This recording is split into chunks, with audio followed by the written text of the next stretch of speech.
All right. Hey, everybody. It is Mike. This is the Meet a Content Creator podcast. And I'm joined by Sooz, also known as Yanks Chick on Twitter and Instagram, right? Yeah, pretty much every social media channel. I try to just keep Yanks chick across the board. Yeah, that's smart. Thanks for joining me. It's a pleasure having you. I've actually been doing this for 4.5 years, and I've never had a woman on to discuss cards. Well, I'm happy to be the first. Yeah, I've asked a bunch, and I think that a lot of women see the sports card space as less inviting than they would like, and they're afraid of the getting their faces out there and I get it. I'm on Twitter. I see the controversies, the people attacking women for expressing their opinions. So how do you avoid that? Because I don't see any controversies with you whatsoever. Well, I think a lot of it has to do with personality, and that's not like a shot at anybody. I just want to say that I am very much been a person who is. I don't care what you have to say or what you think. So if people have like a problem with something, I'm like, okay, like that's a you problem. You need to figure that out for yourself. So I kind of just like focus on me and like curating my feed, so to speak, of what I want to see. So, it's less about like getting involved in the drama because like also like we may be of a similar age. I'm too old for the drama. Like, I'm a mom, you know what I mean? I've been long out of high school, like, I don't really have time for drama. So when I generally see, like, drama and that kind of stuff, honestly, I just scroll past it. It's not something that, like, fills my cup, Yeah. drama. I love sports cards. I love content. I love about sports cards. So I try to find the things that are going to, like, fill my cup and make me feel, whole and satisfied, and drama's not it. Yeah. Yeah, I scroll by it too. It interests me, I would say, but not in a way that I want to get involved in it. And so I see all the things that are happening and I just keep on scrolling. I don't like any of the posts. That's not for me and I move on. And I think I'm too old for drama is the perfect title for this episode. It's fair, let's do it. I'm too old for drama. Yeah. Um, so first of all, I should probably give a better introduction to you. Why don't I let you do it? Sure. Who are you and what do you do on social media and for your job since it's also card related? Yeah. Who I am, I'm still trying to figure that out, even though I'm too old for drama. So every day, I'm still trying to figure out who I am. But I'm Suze. My content creation actually started long before sort of the explosion of social media, as you would. Back in 2007, I created a blog called A Cardboard Problem, which still exists on the internet but hasn't been updated in a very, very long time. But it was during like the sort of heyday of blogs. And back then, sports cards blogs were actually like incredibly popular and blowing up. And my friend Marie and I had one of the most popular sports cards blogs out there. People liked it. And to be fair, I'll say they liked it because it was like, oh, here are two women who are collecting sports cards, not something you see every day. Right. So we became pretty popular based off of that. But it was more than that, right? It was like here are two people who are like super passionate about cards and know about cards. And to be honest, I never felt like, and I do see this a lot now on social media, I never felt like people were like testing me, like who was card number one, and like this, it was like never like anybody was trying to test me on my card knowledge. So that was appreciated, because I do think our passion, the fact that we just love cards and we were in it for the sake of collecting, really like was able to shine through. So I did card blogging, so to speak, for a very long time. It's now almost, oh my gosh, almost 20 years later. You forget that 2007 was almost 20 years ago. But so we started out then. Then I was a sports reporter at the time, covering different sports. So I was covering baseball and hockey and football and everything. And with that, my writing was also like, it was like pretty good writing, if I may say so myself. And I started actually then freelancing for Beckett. So I was freelancing for several of their magazines after about 2009, I want to say it started. And then in 2012, I became their hockey, football, and basketball editor of Hmm, Beckett magazine. So neat. I was writing about that. And that's actually really where a lot of what I do on social media, mostly on Twitter, really was born from. So started sharing a lot of content on Twitter. That's actually my week. I have a weekly card chat on Twitter where, I just every Wednesday, announce every Wednesday at 8 p.m. I have 6 questions during the hour, different topics on different topics of cards. It started during that time. So the card chat weekly Twitter chat has been going on since about 2012, 2013. So that's Wow. been going on for a while. So yeah. Um, then I started working at Tops after 2 years. So 2014, I worked at Tops. I was their one of the jobs I had was picking the images of cards, which is always fun. But then I was also running their social media channels for 4 years. So a lot of my content creation personally kind of took a back seat to what I was doing versus for Tops. Um, and then I left and went to other places outside of the industry. And then I came back, worked for Golden, and now I'm the senior marketing manager at CGC Cards. Yeah, That's and that's where I met you. Was yeah. at the National. You helped me get my order done at CGC at the booth. Yeah, so that's what I do. And then I also have a newsletter, card chat, because that's what my Twitter was, like weekly card chat. And then I have a newsletter that I've been doing since 2020 on the collectibles industry and less about like how expensive cards are and more about I've been involved for so long in the industry and like sort of using my knowledge of what I have about from working out all these companies to sort of give my perspective and insight into the hobby. Yeah, and your newsletter is amazing, and I wish you published more of it. Me too. Yeah, I think that there's in the last 2 years we've seen a pretty large growth in newsletters and sports cards, and I would say that yours is probably the best I've seen. And you said you're a pretty good writer. I think that undersells a little bit. Your story about selecting, I don't remember, was it a Stadium Club Stadium Club. Jeter card? Yeah, that was great. They're all great, but that one has always stuck with me. Oh, I appreciate that. Like, and that's part of it too, right? Like I said, I've worked in these places. So it's funny because like some of these things happen to me and I just tell these stories to like my husband or to other people. And they're like, that's really cool. Like you should tell those stories to more people. And I'm like, yeah, you know what? I probably should. I probably have some like interesting stories of like also just like how things are done, right? Like I got to spend 3 years picking the images for Stadium Club. Like what an amazing, honestly, what an amazing job to say like the coolest product with the coolest images. Like Right. I did that. Like Yeah. that was so much fun. And like and the reason with the Jeter, I'm a huge Derek Jeter collector. Like that's my PC. Yeah. And I spoke about how the image I picked for that card was the last time he ran onto the field at Yankee Stadium. And maybe some people don't realize that just by looking at the card, it's like, oh, there's a Derek Jeter running out of the dugout.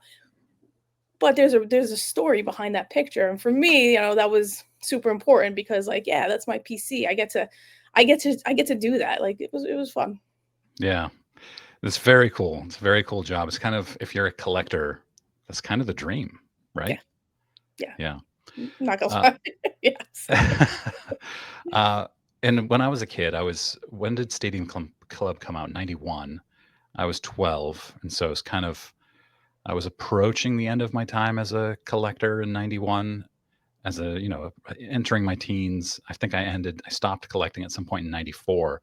But Stadium Club was the peak, the absolute pinnacle. Well, I hate to say pinnacle because Pinnacle was also cool, but um, the best set. And then when Tops brought it back, when did Tops bring Stadium Club back? Oh, I want to say 2009 is sticking out as like one of the years they brought it back. I'm really bad at I'm just terrible at history of cards. I thank Yeah, thank that's goodness okay. for Google because Yeah, like they have kept the kind of essence or the spirit alive of Stadium Club, which is the coolest, most unique photos, not just the fun action photos, but there's a higher quality to Stadium Club.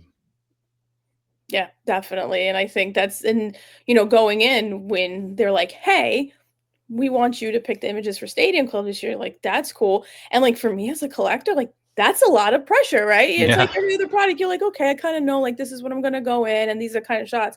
But no, Stadium Club, you need to find the best of the best images, and and it's so like a lot of pressure, but it's also a lot of fun. You go in and Topps uses Getty images for the pictures that go on cards.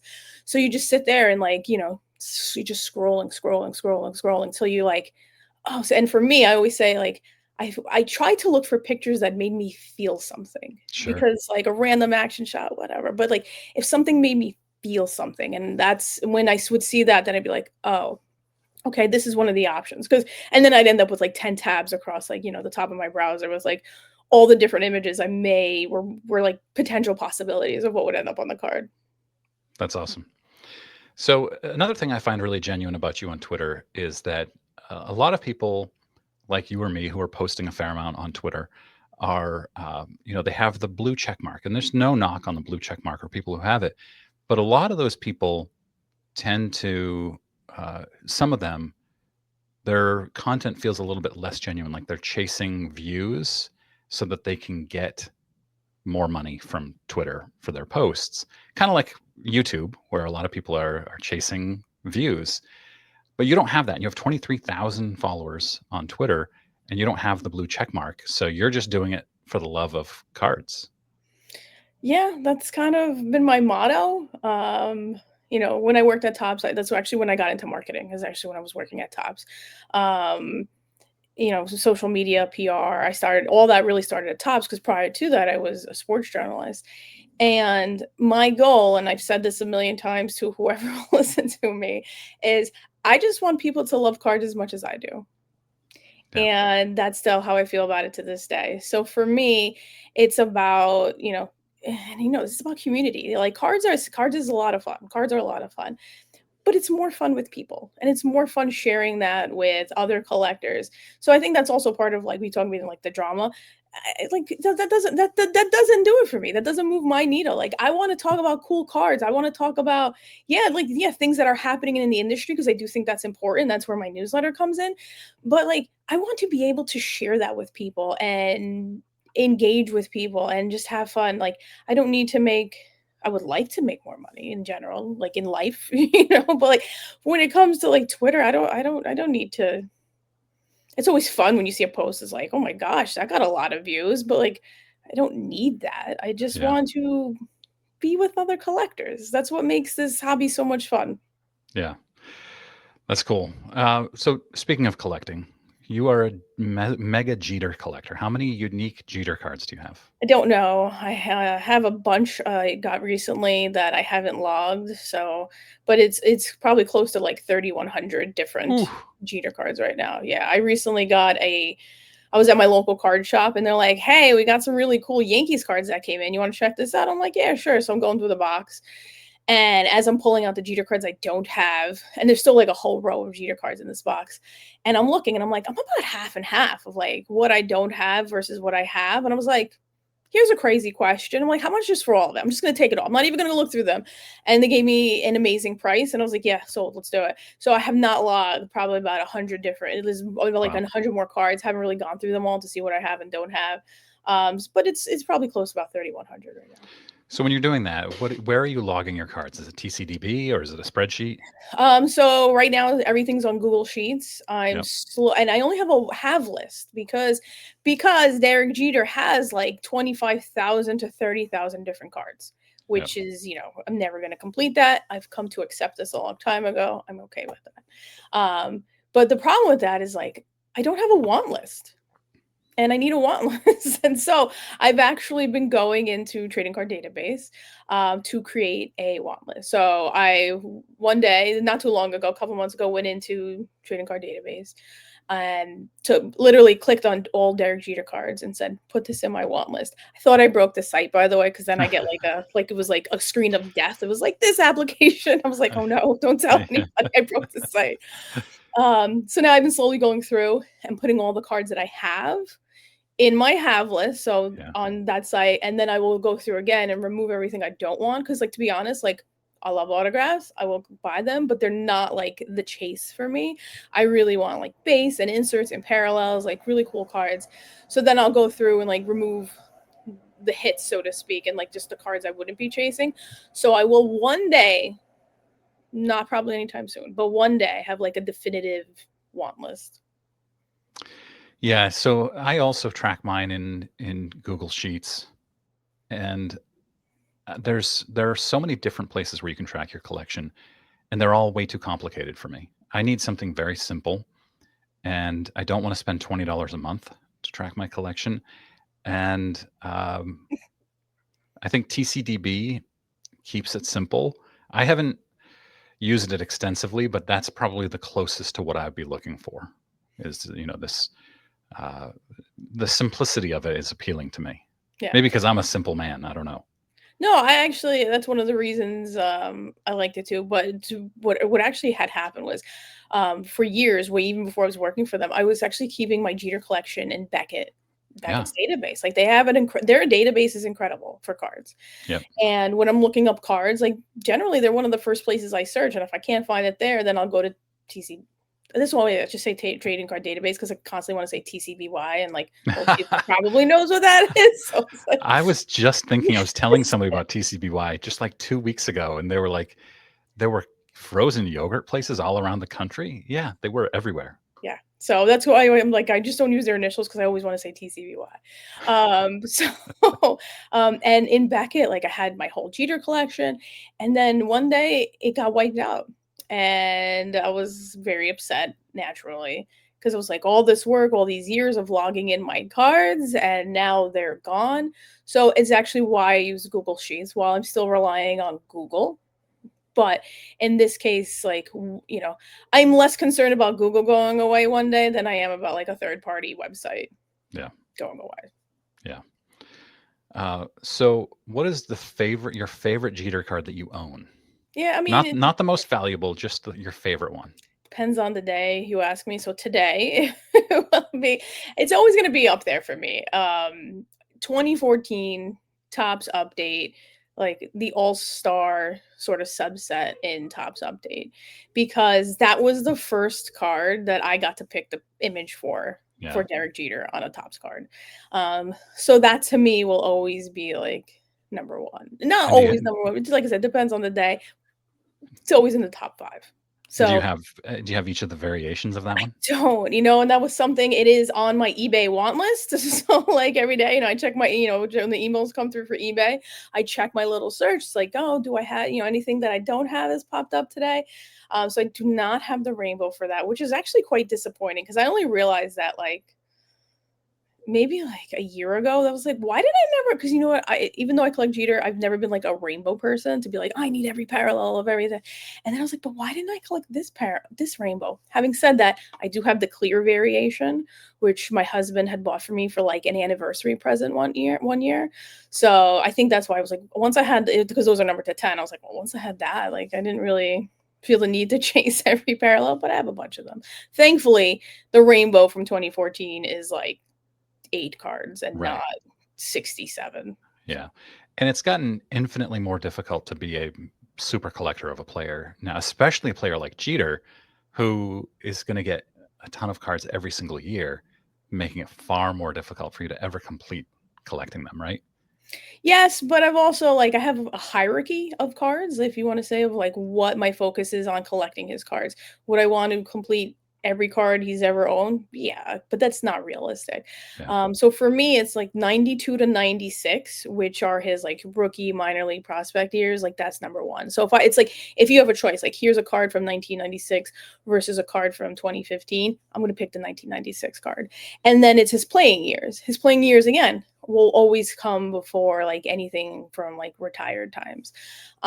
So like if the options are I'm choosing playing years versus non-playing years, I'll choose the playing years first. So I'm not as concerned with the cards, so to speak, from his non-playing years and from the cards I didn't pick the picture of because for that point I'm like, there's no tie for me for these. So like there is a hierarchy of like how I collect the Jeter cards, because I don't necessarily need 2025 cards as much as I need cards from 2005.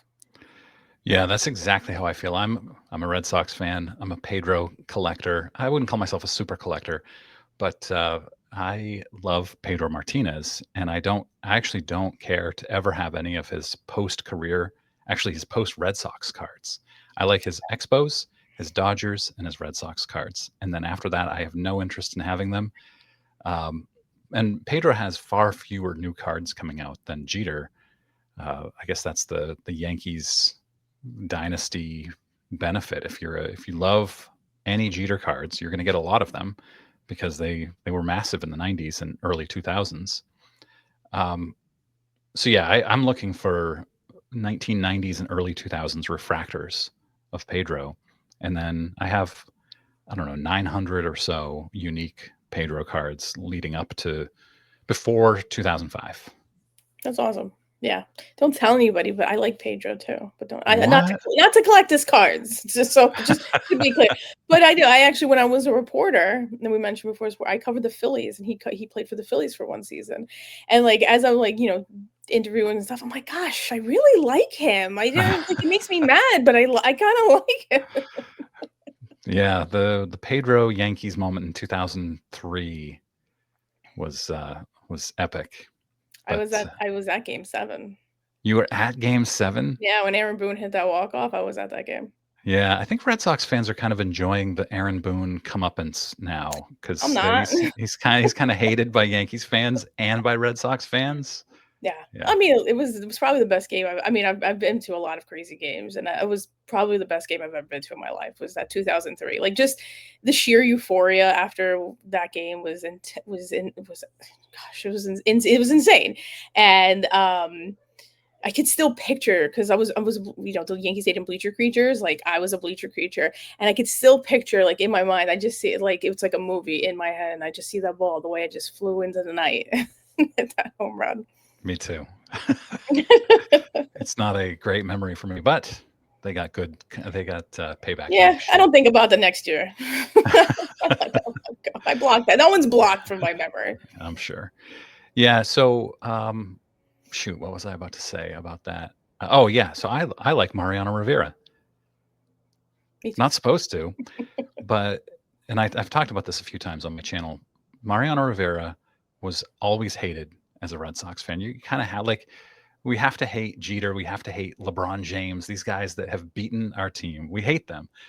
But Mariano Rivera in 2005, when he was introduced at Fenway Park, let me think here. 2000, he had was it 2005?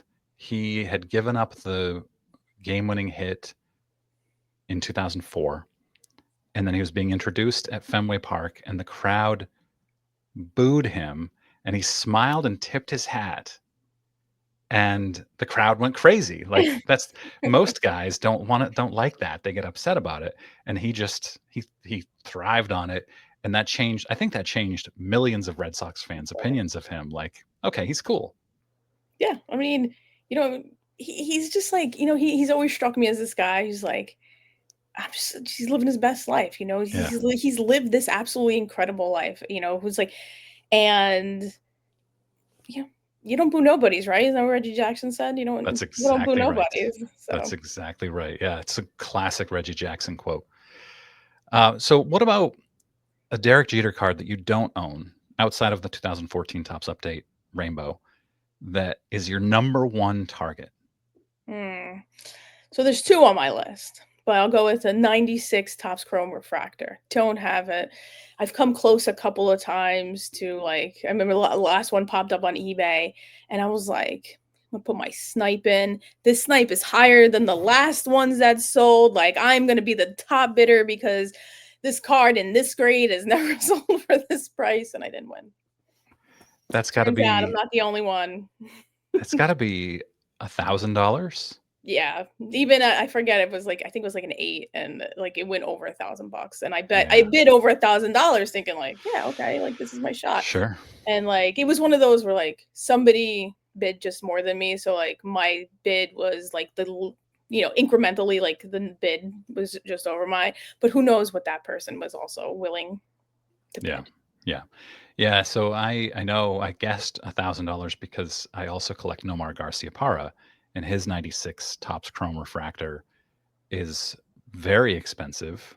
It's I wanna say $150 maybe, and for I wish. Nomar I well, wish. I know it's much easier to collect Nomar than it is for Jeter, and so, yeah, tough though for me to justify spending that kind of money on Nomar. I haven't done it. I think I've the most I've ever spent on a Nomar card is probably $30. Yeah, look, I've never spent $500. I'm like, I don't spend a lot of money on cards. I've never spent $500 on a card. I have spent a couple of times $300 on like super rare 101s or like things like that. The fact that I was willing to bid $1,000 on a card kind of made me sick a little bit. I'm not Yeah. gonna lie, because again, I'm a huge collector. I've been collecting for, but I'm not one of these people who like I'm out there like, yeah, let's just spend money on cards. Like that's not me. That's not my style. So it was a little sickening, but also like I was like, I didn't win. That's okay because I still I still have those $1,000. Yeah, I feel the same way. I at the 2024 National, I spent $1,100 on one card, and it was, like, double what I had ever spent on a card before, and I still haven't come close to it since then, and it's just I remember just having this pit in my stomach for hours that day, like, $1,100, Did but I that just do card that? Yeah. yeah, exactly, that card now is worth, like, 1,700, so I feel like, okay, maybe it wasn't such a terrible purchase. Um, what else? So we just this morning on my video, I talked about CGC and the increase in their grading in the past. Well, really in the last 90 to 180 days, but last month they increased across the board. Sports cards were up like 46%. There must be an excitement at work, right? Yeah, I mean, CGC is the fastest growing card company right now. Yeah. Like it's just you can see by the numbers, right, with GemRate. And there's excitement because there's just a plethora of opportunity for CGC out there. And not just and I think people don't realize it's not just here, but like internationally. CGC has offices in the UK, in Germany, in Hong Kong, in Shanghai, in Dubai, and then here in America. So it's like the opportunities that are available to CGC are sort of feel limitless right now. There's just so much out there, and like as collecting grows and grows internationally, it's like what else can we do? And it's like you're not limited just by what's been done before because there's so much just newness, especially overseas in this space that like I don't know. Yeah, like I said, it is really exciting. And for me, it's like, okay, I go to work today. What's going to be different today? And like, what cool? Who am I going to be meeting with today? Because like, that's the thing. Like with that comes lots of opportunities where different companies and people want to work with you. So it was really nice to see, like, when I started, CGC was two different companies. There was a CSG and a CGC trading cards, and now it's just CGC. It's really exciting and fulfilling to see how far it's come as a grading company in cards. Because in comics, they've been around for a long time and they've been number one in comics. But it's been and nice seeing how collectors have really embraced it as well. Yeah. I actually have the first Nintendo Power magazine headed to CGC very soon. Very cool. Yeah. Uh, yeah, I feel like there's a little bit of a tide change with sports cards, just in terms of excitement of CGC. I remember there was some excitement in 2022. Was it 2020? No, 2021 when CSG got started. And then I feel like there's just a little bit of a turn. You hear more people talking about them. You hear people talking about the beautiful slabs much more frequently in the last 6 months than in the last 3 years combined. You must feel that too, right? Yeah, 100% because I'll have people like on Twitter like reach out to me or DM me and just like even want to just show me like, hey, I'm dropping off these cards. Like I want to show you what I'm gonna have in my collection for grading. I'm like, and it's cool that to see that because, like you said, it's definitely feels like there's an upswell right now, and it's nice to see because I am a big fan of competition in this space, regardless of what it is. Card manufacturing, grading, and everything. I love competition. I love there being options. I want options as a collector. So, the fact that, CGC is able to give options to other collectors, is for me, it's like it's gratifying, not just as somebody who works for CGC, but also as a collector. Absolutely. I agree. And just seeing like if any of the other companies were to start surging, I would be excited about it because getting that uh, competition has to be good for collectors. So I'm enjoying it. I'm following it. I'm talking about it every week almost about seeing this and hoping that it continues and expands. Yeah, I mean, CGC is definitely all in on cards, just from, like I said, the meetings I'm having, and from support from, like, the executives.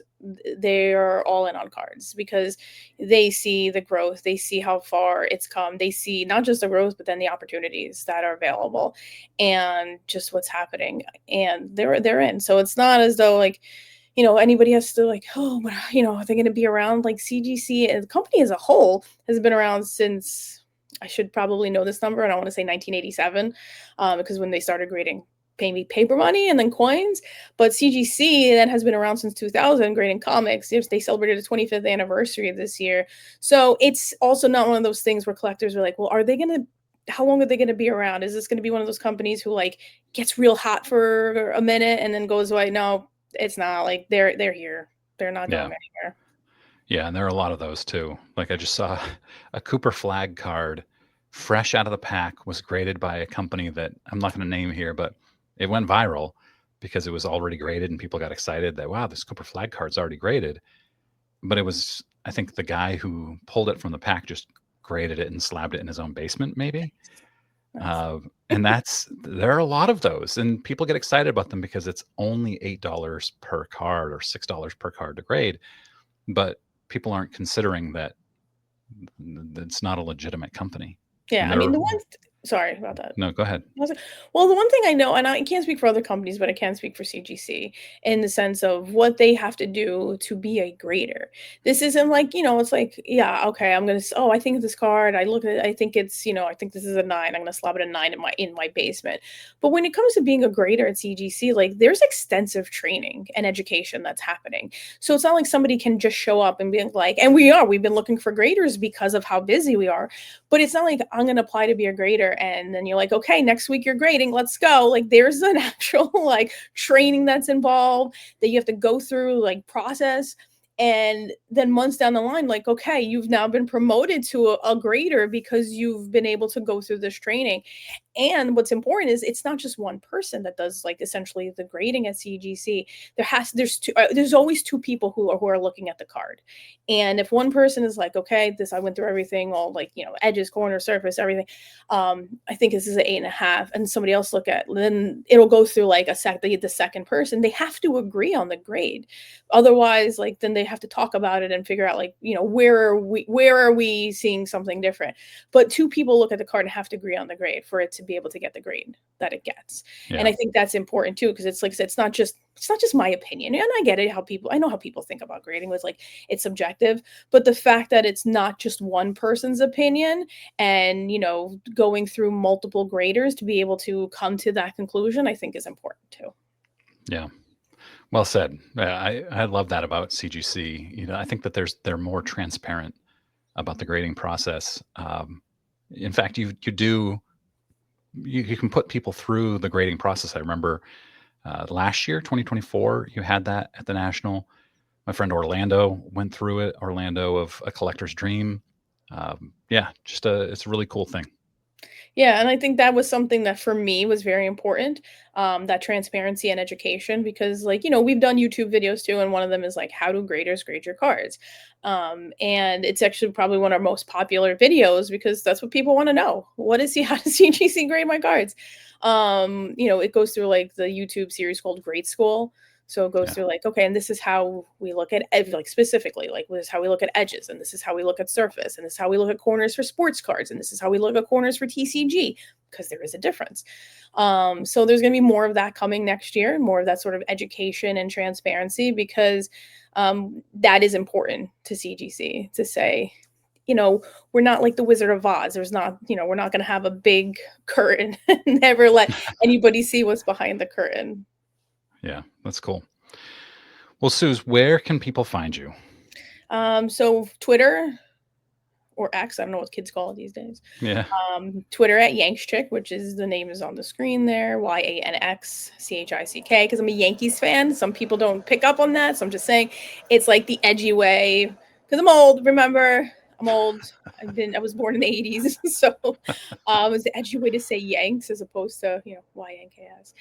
Twitter, Instagram, TikTok, YouTube. Even though I don't really do a lot on YouTube, I'm a writer, so I tend to focus more on like written outlets versus like videos or imagery. And then my newsletter, which is at cardchat.substack.com. Yeah. Strong recommend. I follow Suze. I'm sure I follow you on Instagram too, but I'm so rarely on Instagram. Same. Yeah. But on Twitter, I'm on there twice a day, first thing in the morning and at night. And always very engaging stuff, very interesting. And the card chat Substack is great too. Yeah, and honestly, I love your stuff too. Like I Oh, watch your thank you. videos. I subscribe to your newsletter. I think it was on hiatus for a little bit, but I love the fact that like you're able to get like really cool stories about like really neat finds, and I enjoy your content as well. Thank you. I appreciate that. All right. Thank you, Suze. Hang around for a minute. We're going to wrap this up, but I will see you on the other side. Thanks, everybody, for watching or listening.